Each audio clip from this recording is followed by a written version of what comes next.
Právě jsme úspěšně odrazili útok Ašutů a zlikvidovali jsme je. Bude trvat několik dnů, když se sem zase dostaneme. Utrpěli jsme nějaké ztráty, ale jsme schopni vysílat dál a spolupracovat na projektu Solaris. Především vám gratulujeme úspěšné misi a získání prvních součástek do vychylovače. Určitě vás nyní zajímá, kdo to jsou Ašutové. Doteď nebyl dostatek času vám to vysvětlit, ale nyní nastal správný okamžik. V zájmu bezpečnosti, jak vaší, tak i projektu, jsme povinni vám to objasnit. Ašutové jsou odbojová skupina, která vznikla při rozpadu všech vlád.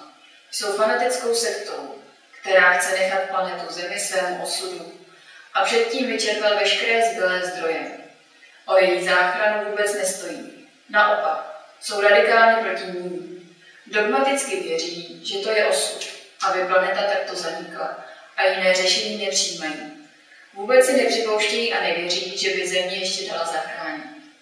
Od doby, co zjistili, že s námi komunikujeme, útočí na naše zbylé základny po celém světě a sabotují náš výzkum.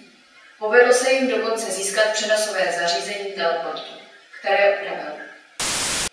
Na vysvětlenou pro vás. U nás existuje teleportační zařízení, které se dokáže spojit jen s určitou minulostí pomocí stázových kvír. Nesmíme vám to blíže vysvětlit, ale měli byste vědět, že každá přesouvaná osoba nepřežije více než pár dní.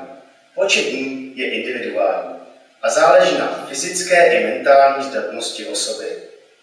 Pro pobyt v minulosti musíte mít také osoba takzvaný krystal udržení života. Buďte ve střehu. Nevíme, co dokázali s teleportem udělat.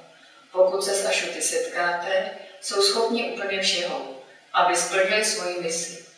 A na životech jim stejně už nezáleží. Jenom víme, že nechtějí nikdy zasahovat do historie. To odporuje jejich přesvědčení o osudovosti.